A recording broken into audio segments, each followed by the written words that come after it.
Pronto. Começou. Então tá, olá, boa tarde a todos. Então vamos começar com a live. Meu nome é Eric, eu sou Adriana Borges, arquiteta urbanista, doutora em arquitetura pela PROARC na UFRJ. Tenho experiência em profissional nas áreas de arquitetura, planejamento urbano e ambiental, construção civil e planejamento energético. A Andréia, junto com a arquiteta Leila Marques, são organizadoras do livro Coronavírus e Cidades no Brasil, Reflexões da Pandemia. Eu tenho comigo também a arquiteta urbanista Núbia Nemésio, mestre pela ProURB, UFRJ, e irá falar sobre seu artigo O Território e o Vínculo na Cidade, que é um dos primeiros artigos do livro. O livro reúne artigos, crônicas, reflexões e críticas ficcionais envolvidos com o planejamento de cidades, a fim de elaborar e enriquecer o pensamento da sociedade sobre o tema. O livro está sendo vendido no formato de e-book pela editora Outras e pela Amazon. O link para compra está disponível pelo Instagram, gerar.arquitetura e Viva Carua, repetindo, gerar.arquitetura e Viva Carua. A gravação da live está disponível pelo canal Viva Carua no YouTube. Acho que é isso, gente. Eu já posso passar para a Núbia e para a Andréia. Núbia, você pode falar para a gente um pouco sobre o seu artigo no livro? Claro. Bom, primeiro queria desejar boa tarde a todo mundo, né? Como você falou, sou arquiteta, urbanista, professora, mas sou tímida, tá? Então, perdoem aí qualquer questão durante essa live. Tô me acostumando com esse mundo novo. Queria agradecer primeiro a Andréia pelo convite, né? De contribuir com o artigo. Porque veio num momento ruim e bom ao mesmo tempo. Acho que foi um convite difícil, né? No momento que a gente estava no início ainda do entendimento dessa fase, e ao mesmo tempo para mim foi um certo alívio, eu confesso e já agradeço por isso. Um alívio acadêmico de quem não escrevia há um tempo, mas também um alívio pessoal por tomar a decisão desde o começo de tratar do tema de uma forma positiva, ou mais positiva que eu conseguisse ver, né? Quase como uma angústia de quem queria entender como a cidade, diante do isolamento, era, antes de tudo, um fortalecimento invisível dos vínculos. Então, assim que eu tomei a decisão do que eu ia tratar, né, diante de tantos temas possíveis, vem logo a habitação, vem logo as questões relacionadas à saúde. E aí eu parei um pouco para refletir sobre como a minha experiência aqui me trazia algumas boas certezas, né?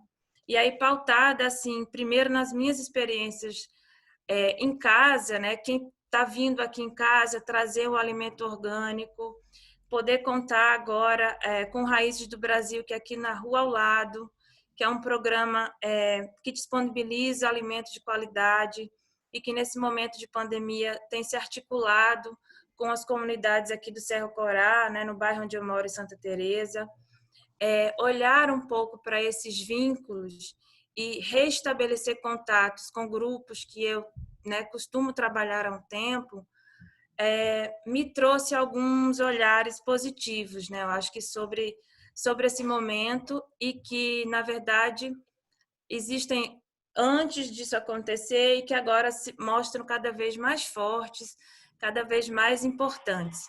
Então, eu decidi no meu artigo questionar sobre a manutenção da nossa soberania alimentar, sobre a importância dos movimentos sociais no âmbito local, das lutas urbanas que se constroem há muito tempo, né?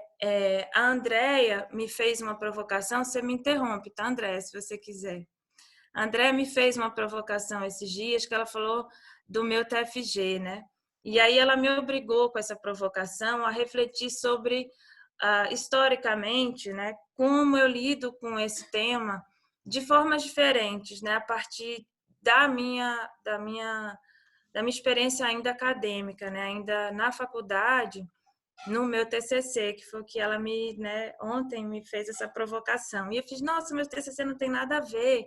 E aí, pensando bem, na verdade, grande parte desses vínculos, dos movimentos ou das articulações que formam verdadeiras redes de apoio colaborativo, são capazes de dar conta, né, na ausência do Estado ou independente do Estado.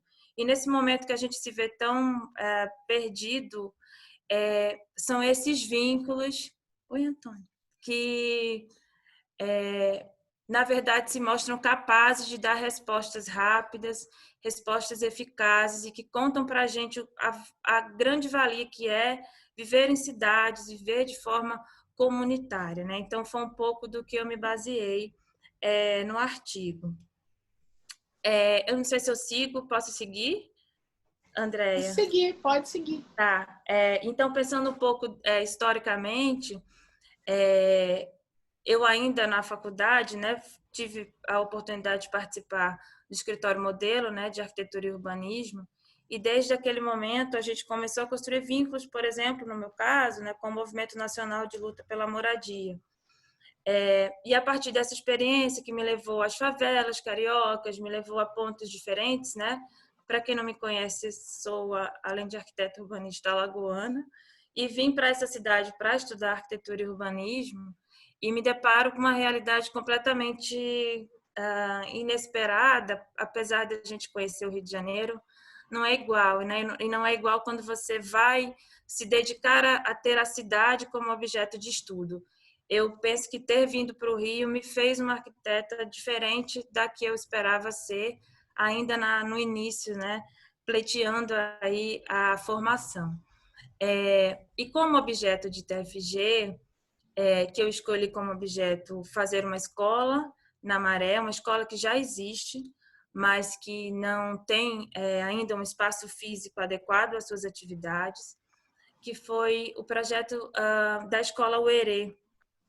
É uma pedagogia feita de forma livre pela Ivone Bezerra de Mello, em que ela acolhe, ela entende que as crianças que vivem em espaços de conflito, elas precisam de um olhar específico, elas precisam de apoio fora do horário convencional. Então, não é uma escola que compete com a escola municipal, mas é uma escola que olha por aquela criança e constrói outros vínculos, de certa forma, tentando romper, né, com a lógica da violência doméstica, com a lógica da violência urbana que essa criança está submetida, e reflete sobre como essa criança vai aprender. Né? E o projeto Uerê nada mais é do que esses laços que eu me refiro, né, no texto, ainda que eu não tenha falado disso no meu texto. Olhando um pouco mais à frente, né, estudando academicamente, eu já me deparei no mestrado, em outros momentos, com vários outras circunstâncias em que esses vínculos sociais, né, que eu vou chamar aqui, vou fazer a referência que fiz no texto ao Luiz Simas, ao historiador, como redes colaborativas de apoio. Né? E essas redes colaborativas de apoio, elas se ajudam nas pautas urbanas das mais diversas maneiras. Né? No mestrado eu pude descobrir, por exemplo, o exemplo do Carteiro Amigo, que é um grupo de pessoas que faz uma leitura logarítmica do bairro da Rocinha para conseguir deixar e levar as cartas e qualquer encomenda que a pessoa tenha. Então, num lugar em que o endereço existe, mas não existe, a gente começa a perceber como as ideias, como as redes, né, de colaboração são capazes de dar respostas criativas e respostas muito mais válidas do que tecnologias persistentes e existentes como o Google, por exemplo. Eu me lembro que na época o Google queria ter acesso a essas informações, né? Porque isso é ouro, né? Me dá aí o teu mapa da Rocinha. E eles se recusavam. Aquilo não só era quase um segredo de Estado, quase um dado deles, mas era o ganha-pão, né? E a gente vê como as pessoas em rede constroem possibilidades para dar conta das demandas urbanas, né?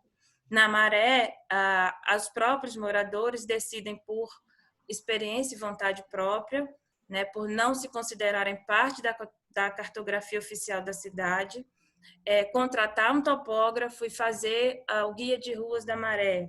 E eles entregam ao IPP. Então, eu fui somando, né, naquele momento, uma série de articulações que eram muito mais eficazes mesmo o IPP, o Instituto, né, o Instituto Pereira Passos tendo essa missão, que ele cumpria em algumas maneiras, mas em outras não chegava, né? Então, por exemplo, uma pessoa no bairro da Maré, que é bairro desde 94, ainda não consegue ter uma carta na sua casa, né? Não consegue ter um endereço no qual ela possa se disponibilizar dos serviços urbanos como um todo. E aí, enfim, a gente começa a perceber como esses vínculos, né, eles todos estão pautados, eu acho que no direito à cidade, que eu acho que é um tema crucial, né, no direito aos serviços urbanos. Oi? E deu ruim? Vocês estão me ouvindo?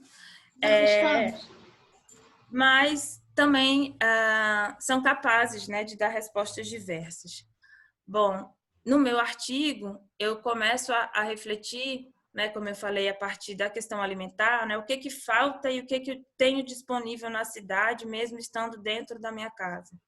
Né? E aí, evidentemente, que a gente percebe como essas ausências em outros setores ou em outros grupos, né, que não têm o privilégio que a gente tem de estar em casa com um alimento disponível, ou se eu posso comprar um alimento, eu tenho, né? E isso começa não só com o acesso financeiro a esses serviços, mas a gente começa a pensar na forma da cidade, inevitavelmente, né, como urbanistas, sobre o quanto eu tenho disponível de acesso a esses serviços, quanto eu preciso caminhar até chegar numa farmácia, até acessar um supermercado, serviços que nesse momento podem estar extremamente distantes, né? Então a gente começa a refletir historicamente sobre o quanto a nossa disciplina, né, dos arquitetos não consegue, por motivos diversos, né, principalmente políticos, dar conta, né, hoje de ter um equilíbrio também, né, entre esses serviços e as moradias, né, que é outro tema importante. Eu imagino quanto, né, eu estou curiosa, Andréia, para perceber a variedade, né, de temas que se tratou no livro, né? Eu não sei se eu continuo, se você quer fazer alguma pergunta específica. Eu vou falar só fazer uma contextualização nesse momento. Antes eu queria agradecer a você, né, de estar aqui com a gente, compartilhando suas experiências e trazendo um pouco da sua história, né, para a gente, para todos nós que estamos aqui, e também pela sua contribuição no livro. Queria agradecer ao Eric pela cooperação aí, né, fazendo a apresentação, a mediação. Queria agradecer a Juliana, que está escondida hoje, mas que está aí participando, organizando tudo como sempre. Obrigada. Queria agradecer a todos vocês que estão aí assistindo. Tá? E aí, eu queria só contextualizar uma coisa, que são 3 coisas, na verdade, que estão unidas nessa live de hoje. Nessa live de hoje está unida uma turma de TFG que está passando por um período de seminário, está na primeira fase dos seus seminários, e está desenvolvendo a parte teórica do seu trabalho. Está reunida a ideia do livro, com a presença nossa, minha e da Núbia, e está reunida a Caruá. E onde é que existem essas 3 coisas se intercomunicando? Por que fazer essa live na Caruá, junto com o livro e junto com a proposta das lives que a gente está levando para a turma de TFG? E por que a provocação que eu te fiz com relação ao seu trabalho de TFG na graduação? Bom, eu tenho certeza absoluta que nós temos 33 artigos no livro. E eu tenho e pessoas das mais variadas ali estão fazendo as suas reflexões. Mas eu tenho absoluta certeza, algumas são mais conhecidas, outras menos conhecidas minhas, mas eu tenho certeza que todas elas colocou um pouco da sua experiência pessoal nesse artigo. Por que eu tenho certeza disso? Porque talvez os meninos que estão agora fazendo o TFG, eles não tenham ainda percebido o quanto que toda a nossa trajetória profissional é desencadeada a partir das nossas experiências pessoais que têm origem na nossa vida pessoal. As nossas vidas pessoais estão sempre diretamente relacionadas às nossas atividades profissionais. Porque se não estiverem, nós desistimos da nossa atividade profissional até encontrar o nosso caminho. Nós somos a representatividade da nossa história. Então, eu tenho absoluta certeza que aquelas pessoas que tratam com amor, com carinho, com dedicação às suas vidas profissionais, elas trouxeram desde sempre, desde a escola, alguma coisa que vai estar sendo manifestada o tempo inteiro. E a ideia do livro, quando ele foi pensado para ser feito a partir de reflexões de pessoas as mais variadas, e aí a gente tem pessoas como William Bittar, que é um mestre de praticamente todos nós que está ali, né? E a gente tem pessoas mais jovens, como a Núbia ali. Mas eu tenho certeza que tanto o William, quanto a Núbia, quanto todos nós, estamos representados ali, de alguma forma. Porque são as nossas vidas que hoje estão passando por uma reflexão. É a vida de cada um de nós que vai, de alguma forma, sofrer alguma variação. E o livro foi pensado para fazer essa reflexão sobre a cidade a partir de um olhar individual de cada um daqueles autores, mas que vai estar trabalhando com indagações, com questionamentos que partem das suas próprias experiências, porque não é um artigo científico, é um artigo pessoal, né? É um artigo jornalístico. Assim como o TFG, ele, embora seja um trabalho acadêmico, científico, ele vai ser tão bom quanto for o envolvimento pessoal de cada um de vocês com o seu trabalho. Por isso, eu sempre tive certeza, independente, a Núbia até agora não sabe, vai ficar sem saber se eu sabia ou não do trabalho dela de TFG, mas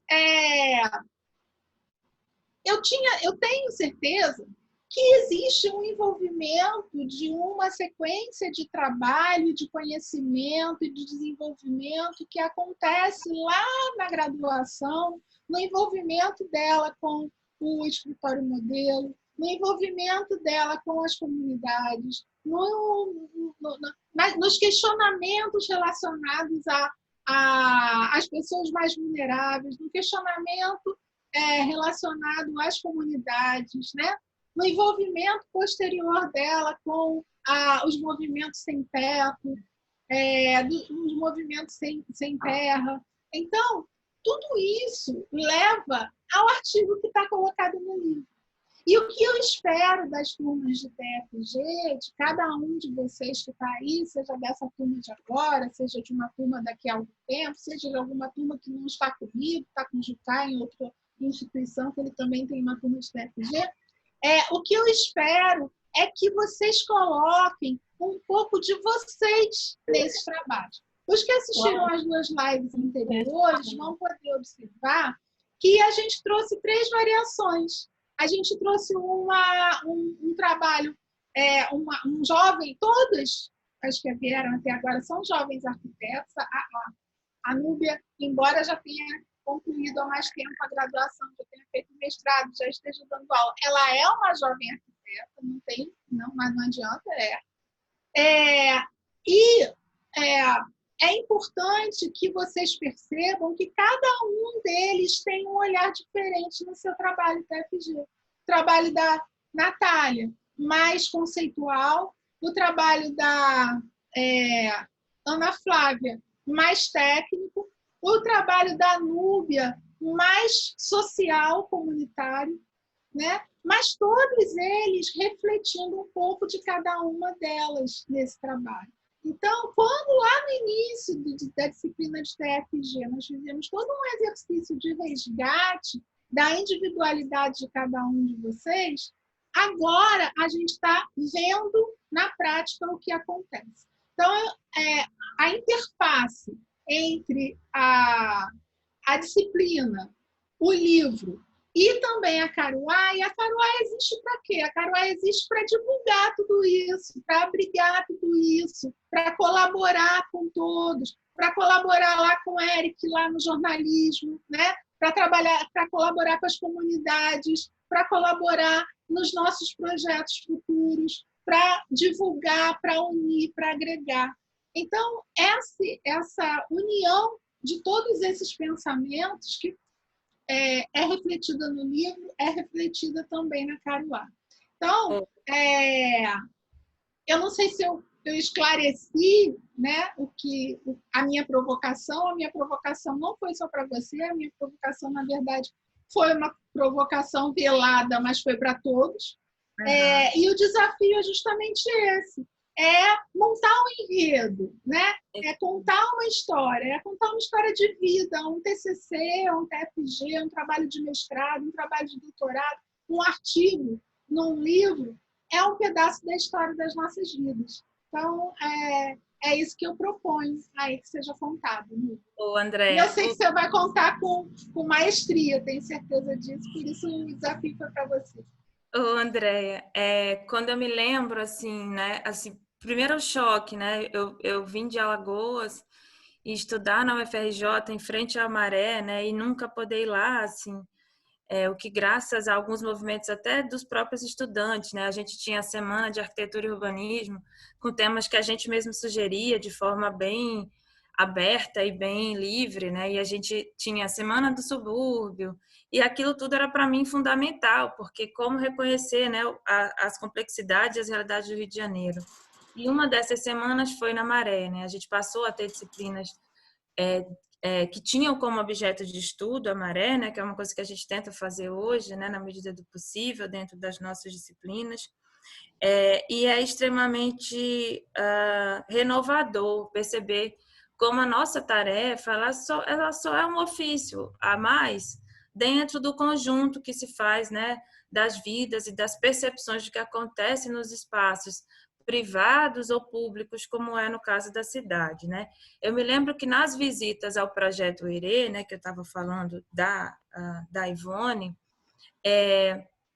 muitas vezes ela me dizia assim, olha, eu percebi que a importância para a qualidade, por exemplo, do ensino, para a manutenção daquela criança na escola, depende de pelo menos uma pessoa, uma avó, uma figura qualquer que esteja aproximada ou que consiga acolher, que se dedique junto comigo, né? Porque as histórias, elas são variadas. E existe uma relação, né? Eu não contei, mas esse projeto ele surge a partir do massacre da Candelária, né? Então ela recolhe aquelas crianças que sobreviveram ao massacre e junto com outras forma esse projeto na Maré, né? Mas pensando nessas pautas urbanas e na relação com o Movimento Nacional de Luta pela Moradia, que é construído ainda no Escritório Modelo, a gente aprende mais do que, né, pensa que a disciplina é capaz de favorecer, né? Eu tive a oportunidade de fazer com eles, depois, já profissionalmente, um projeto do Minha Casa Minha Vida, né, na modalidade entidades, e a gente faz projetos na faculdade, a gente decide trabalhar já, no meu caso, com a sensibilidade para o tema, né, da arquitetura social, se é que isso existe, né? Acho que todas são. Mas a gente começa a se questionar sobre como essas relações transformam o nosso desenho, né? Quando eu trago no artigo a importância, por exemplo, da presença do Movimento Nacional de Luta pela Moradia, tendo a sua sede no centro do Rio de Janeiro, hoje atuante, é um símbolo, né, desses vínculos que eu quero tratar, é um símbolo do fortalecimento que é a luta urbana a partir da ocupação, né, que é o que eles fazem. São edifícios que muitas vezes a gente está lá junto, entra, invade junto, né, espera, bate panela na porta da Caixa Econômica Federal para conseguir caminhar com o projeto, e passa por processos que a gente não imagina que vai passar quando está na faculdade, né? E são temas importantes de aprendizado, né? A gente aprende que habitação não é só habitação é... Oi, Lúcio, boa tarde. A gente aprende que habitação é geração de renda, e quando a gente passa para as pautas urbanas como um todo, né? Eu começo esse meu texto, né, o artigo, discutindo como o nosso governo tem dado mais chance, né, à grilagem do que à demarcação das terras indígenas. Num momento como esse, tão de crise, né, a gente tem populações quilombolas ameaçadas de perder seus territórios, né, no contexto da cidade. E se o grande tema do momento é a saúde, né, eu penso que a saúde ela vem junto dos espaços saudáveis, mas ela também vem junto com a alimentação saudável, ela vem junto com uma série de questões que para a gente são serviços urbanos, né? É o grande direito à cidade. Então, se hoje o movimento ocupa o centro e ele já simbolicamente faz um quilombo novo, né? Que é o que eu trago, esse tema do quilombo novo. São grupos atuais que decidem dar nome a líderes quilombolas, né? Então, a ocupação se chama Manuel Congo, a ocupação se chama Mariana Crioula, tentando recuperar um histórico de perdas, né? E que são atuais, na verdade, e que, ao entrar em contato com eles, né? É uma relação de longa data, eu vejo a força daquele espaço de geração de renda que faz parte da habitação, por decisão deles. Quando a gente projeta para o movimento nacional, eles têm duas demandas na além da habitação. Uma é o espaço de geração de renda e a outra é o espaço infantil, para cuidar das crianças, né? Não só do ponto de vista mesmo do cuidar, mas também do ponto de vista político, né? Gerar espaços de debate. E no caso do Manuel Congo, que é a sede do Movimento Nacional aqui no Rio, o espaço de geração de renda que está em funcionamento é a cozinha coletiva, né? Eles têm esse sonho há muito tempo, que era a casa de samba, desde a época do projeto, desde o início da ocupação. E hoje é essa cozinha que está atendendo os moradores de rua. Pode falar, Eric. Desculpa interromper vocês, é porque faltam só 5 minutos para acabar a live. Pois é. Aí já queria fazer algumas perguntas para vocês. Uma delas seria, o que irá mudar na forma de projetar a cidade e os espaços públicos, na opinião de vocês? Repete, por favor. Como muda a forma de projetar o espaço público? As cidades e o espaço público. Tipo, como é que vocês acham que isso vai mudar com essa situação toda? Bom, o que eu faço votos é que a gente olhe para esses espaços de vínculo, né? Então, se antes a horta urbana ela poderia ser pensada só como um espaço ou de soberania alimentar ou um espaço de geração de renda, eu penso que também é um lugar de vínculo, né? Eu quis dar 1000 exemplos e o texto só podia ter 3 páginas, e eu me vi lembrando das minhas relações com maracatu, né? Que eu toco maracatu e eu me lembro da mestra Joana, nesse momento ganhando alimentos, que isso ganha a rua. Eu penso que a grande mudança é da gente, arquitetos, se dedicarem a entender quais são os usos e vínculos que existem no contexto da cidade.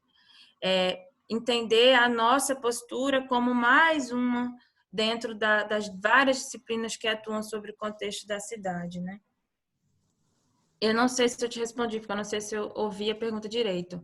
Mas Andréia quer responder? Tem umas perguntas escritas aqui também. Eu posso fazer. Eu acho que é aquilo, eu já falei antes, né?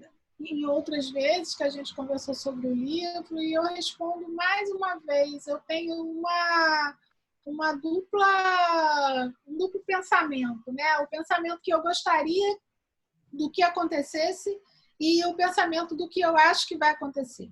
Eu gostaria que a sociedade, a partir de agora, passasse por uma revisão dos seus procedimentos junto à própria sociedade, junto ao meio ambiente, junto à cidade. Será que, de fato, nós precisamos fazer tudo que nós fazemos da forma como nós fazemos?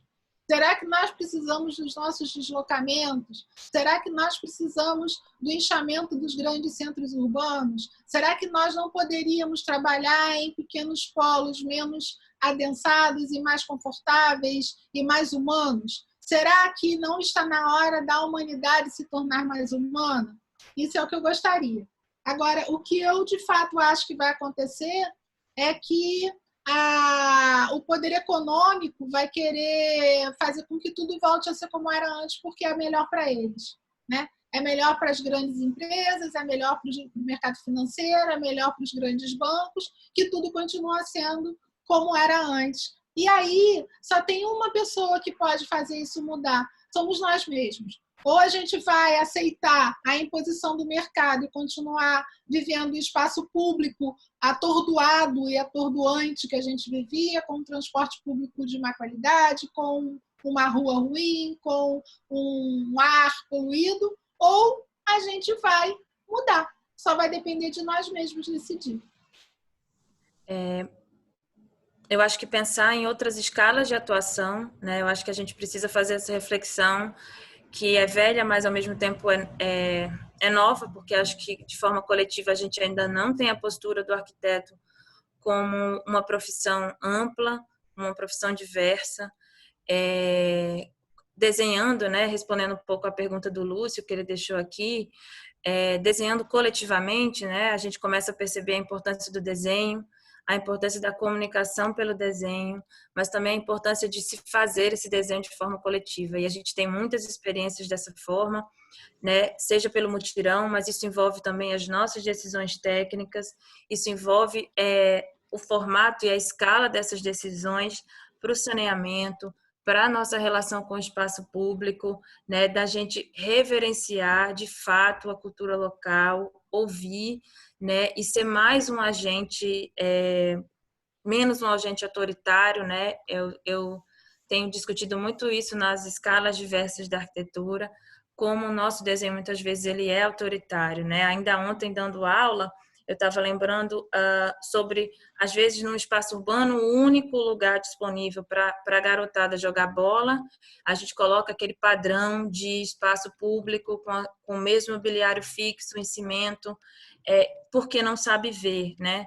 Porque a gente não consegue ainda reunir esforços de forma política também, isso, né, supera a atuação do arquiteto, mas que a gente também mude a nossa atuação, nosso olhar sobre que arquitetos, né, quem está no TFG, né, como a Andrea falou,